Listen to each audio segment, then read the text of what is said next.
Assalamualaikum warahmatullahi wabarakatuh. Salam sejahtera untuk kita semuanya. Saudara-saudara, pada kesempatan kali ini saya ingin menyampaikan tentang salah satu filum dalam taksonomi invertebrata, yaitu Nema helminthes. Nema helminthes ini asal katanya dari nema benang helmin cacing dan termasuk dalam kelompok helmintologi. Jadi ilmu cacing itu adalah helmintologi. Seperti yang sudah pernah saya sampaikan bahwasanya dalam taksonomi invertebrata ada 3 filum helmin. Yang pertama adalah Platyhelminthes, yang kedua Nema helminthes, yang ketiga adalah Annelida. Nah, kalau kita bicara Nema helminthes ini, kita sangat dekat berkaitan atau sangat dekat kita berbicara kaitannya dengan parasitologi, helmintologi. Jadi sangat dekat. Tidak bisa kita pisahkan dengan parasitologi. Karena beberapa kelompok helmin ini adalah parasit bahkan patogen pada manusia.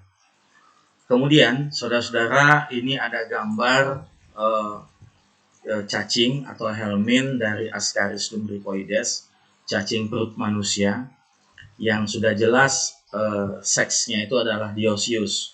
Jadi ada cacing jantan dan ada cacing betina. Yang betina lebih besar ukurannya dibandingkan dengan yang jantan. Kemudian ini ada cacing loa-loa, ada gambar mata, kemudian ini dari jaringan mata ada keluar cacing.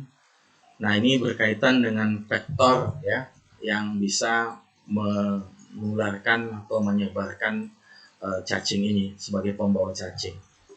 Makanya saya pernah bertanya apakah ada kaitannya antara penyakit cacing atau parasit cacing, siklus hidupnya berkaitan dengan penderita, hubungannya dengan nyamuk atau diphtheria. Jawabannya ada, karena nyamuk sebagai vektor. Berikutnya ini ada gambar 3 orang yang sedang duduk ya, tapi mukanya tidak ditampakkan. Ini kita ambil gambar dari sumber di YouTube. Jadi terima kasih kita telah izin menggunakan. Ini ada penyakit kaki gajah, elephantiasis. Jadi ada 3 orang, 1, 2, 3. Ini kaitannya dengan kelompok cacing jaringan ya. Kelompok cacing jaringan. Nah, nanti akan kita bahas beberapa yang berkaitan dengan taksonomi invertebrata, tetapi tidak lepas kita juga nanti akan menyinggung parasitologi. Berikutnya adalah Nema helminthes, nema benang helmin cacing seperti yang sudah disampaikan. Dia memiliki rongga tubuh yang terbentuk ketika ektodermis, jadi lapisan luar. Kalau kita bicara ektodermis itu kita masih ingat bicara masalah dinding tubuh. Ada yang diploblastis, 2 lapisan, dinding tubuh terdiri dari 2 lapisan, ekto dan endo. Kemudian yang berikutnya lagi adalah triploblastis, dinding tubuh yang terdiri dari 3 lapisan, ektoderm, mesoderm, dan endoderm. Nah, bagaimana dengan Nema helminthes ini? Dia memiliki rongga tubuh yang terbentuk ketika ektodermis membentuk mesodermis. Nah, jadi kalau begitu dia triploblastis. Ya, nanti kita cek pada karakter berikutnya. Tetapi belum memiliki mesenterium. Mesenterium ini untuk menggantungkan visceral. Ini kalau pada vertebrata akan lebih banyak dibahas ya pada amfibia. Kita sudah membahas dalam zoologi vertebrata, membahas alat-alat untuk menggantung alat-alat dalam atau visceral. Visceral itu alat-alat dalam. Serta tidak memiliki lapisan otot yang mengelilingi saluran pencernaan atau usus. Jadi tidak ada lapisan otot. Hewan berongga seperti itu sekarang dimasukkan ke dalam Aschelminthes. Ya. Jadi banyak sumber juga yang menyebutkan Nema helminthes ini sama dengan Aschelminthes. Akan tetapi nama Nema helminthes lebih sering digunakan karena hanya satu kelompok besar, yaitu nematoda yang dianggap sukses mewakili Pseudocelomata. Pseudo itu semu, selom itu rongga tubuh yang sesungguhnya, ta itu hewan. Jadi hewan yang memiliki rongga tubuh semu. Nah, dalam beberapa taksonomi, beberapa sumber menyebutkan Nemahelminthes ini hanya terbagi menjadi dua kelas, yaitu yang pertama adalah nematoda, itu kelas yang besar dalam kajian parasitologi kedokteran, zoologi yang sudah pernah kita bahas, itu banyak mengkaji tentang nematoda. Jadi kelas yang pertama adalah nematoda, yang kelas kedua adalah nematomorpha atau Gordiaceae. Tetapi beberapa sumber yang lain menyebutnya ada 4 kelas. Nah, nanti kita lihat ya perbedaannya atau penamaan kelasnya. Berikutnya karakteristik. Yang pertama simetri bilateral, triploblastis yang seperti sudah saya sampaikan tadi, triploblastik. Jadi dinding tubuhnya terdiri dari 3 lapisan, ektoderm, mesoderm, endoderm. Tetapi dia masih memiliki selom semu. Dia sudah triploblastik, sama dengan Platyhelminthes, tetapi dia memiliki memiliki selom yang belum sebenarnya atau masih semu. Tidak memiliki appendix, tidak memiliki anggota gerak, memiliki selom yang disebut dengan pseudoselom, selom semu, kemudian alat pencernaan lengkap, alat ekskresi dengan sel renet atau sistem H, belum memiliki organ peredaran darah, respirasi, cincin saraf yang mengelilingi esofagus merupakan pusat sistem saraf. Jadi di daerah esofagial atau esofagus itu ada bulatan seperti cincin, itu dianggap sebagai pusat dari sistem saraf kelompok helminth ini. Berumah dua, ini yang disebut dengan dioecious. Ya, dioecious itu berumah dua, istilah pinjaman dari tumbuhan. Ada organisme jantan, ada organisme betina. Jadi ada cacing jantan, ada cacing betina. Fertilisasi eksternal tidak dapat melakukan reproduksi aseksual. Jadi Nemahelminthes berbeda dengan kelompok Turbellaria, Turbellaria atau Platyhelminthes turbellaria. Platyhelminthes kelasnya Turbellaria, ya. Kelompok Planaria itu bisa melakukan reproduksi aseksual, tapi kelompok ini tidak, ya. Kemudian hidup bebas atau parasit. Nah, ini dalam kajian dari salah satu sumber yang berbahasa Inggris, karakteristik dari Nemahelminthes itu adalah bilateral symmetry, triploblastic, no segmentation, tidak ada segmen, complete digestive tract, ya, jadi lengkap pencernaannya, alat dan saluran pencernaannya. Kemudian pseudocool present, hadirnya pseudoselom yang saya sampaikan tadi, rongga tubuh semu. Many parasitic form present, jadi banyak yang parasit, ya, kelompok Nemahelminthes ini, anggota Nemahelminthes ini. Move in S motion, jadi bergerak seperti huruf S. Dalam kajian yang pernah kita bahas, ya, dalam buku itu disebut dengan bergerak secara undulasi. Jadi gerak menggelombang, undulasi. Kemudian tube within a tube body plan, jadi seperti tabung tubuhnya itu, perkembangan tubuhnya. Kemudian nematode are a thread light. Nah, sebetulnya seperti benang. Jadi sebetulnya untuk khusus nematoda itu ada 2 bentuk tubuh. Ada pusiform, ya. Ada piliform. Yang pusiform itu ujungnya meruncing, ya. Tentu diameter ujung-ujung anterior posterior berbeda dengan diameter di tengah-tengah atau bagian tengah. Sementara yang satu lagi adalah filiform, itu bentuk tubuhnya seperti benang. Jadi sama dari ujung ke ujung diameternya itu. Berikutnya lagi adalah dioecious. Ini yang kita sebut tadi, seks yang terpisah. Jadi kalau ditanya dioecious, kita jawab seksnya itu terpisah. Ada hewan jantan, ada hewan betina.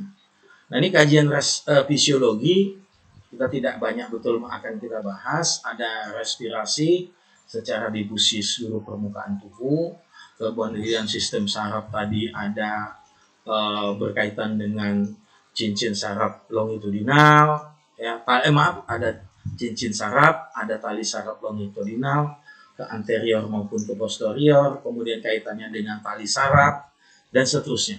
Kemudian ekskresi dengan sel rinet, nema helminthes primitif dengan sistem H untuk platyhelminthes yang lebih maju, ya, maksudnya untuk nema helminthes yang lebih maju. Berikutnya lagi adalah reproduksi. Nah, ini dalam kajian siklus hidup beberapa contoh helmin pada kelompok nema helminthes ini sudah banyak dibahas. Banyak sekali pembahasan mengenai siklus hidup, ya, bagan-bagan siklus hidup, carta siklus hidup. Saya kira Anda tidak akan kesulitan untuk mencari siklus hidup kelompok cacing ini. Nema helminthes berumah dua, yang disampaikan tadi adalah Dioecious, fertilisasi internal dalam opiduk. Jadi tadi ada kesalahan, ya, mungkin fertilisasi internal, betul, bukan eksternal, internal. Jadi di dalam tubuh, ketemunya sperma dan ovum di dalam tubuh, ya. Kemudian ada selama di dalam cangkang zigot akan berkembang menjadi larva, telur akan menetas dalam intestin atau intestinum tenue, hospes, usus halus yang memakan telur tersebut. Jadi organisme yang terinfeksi, kalau Ascaris lumbricoides pada manusia, itu manusia terinfeksi karena termakan telur dari cacing ini atau kelompok cacing ini. Vektor utama jika dia memerlukan vektor adalah lalat, ya. Kalau tidak salah dia sebagai vektor mekanik, ya, vektor mekanik, jadi pembawa. Alat reproduksi jantannya ada testis, vas deferens, seminal vesicle, saluran ejakulasi dan seterusnya. Berikutnya yang saya sampaikan tadi, daur hidup atau siklus hidup Ascaris ini ada telur keluar bersama feses hospes, termakan, menetas di intestin, larva masuk ke peredaran darah, ke jantung, paru-paru, trakea, paring, laring, kemudian batuk, tertelan, esofagus, kemudian dewasanya di intestinum lagi. Itu life cycle atau siklus hidup dari Ascaris.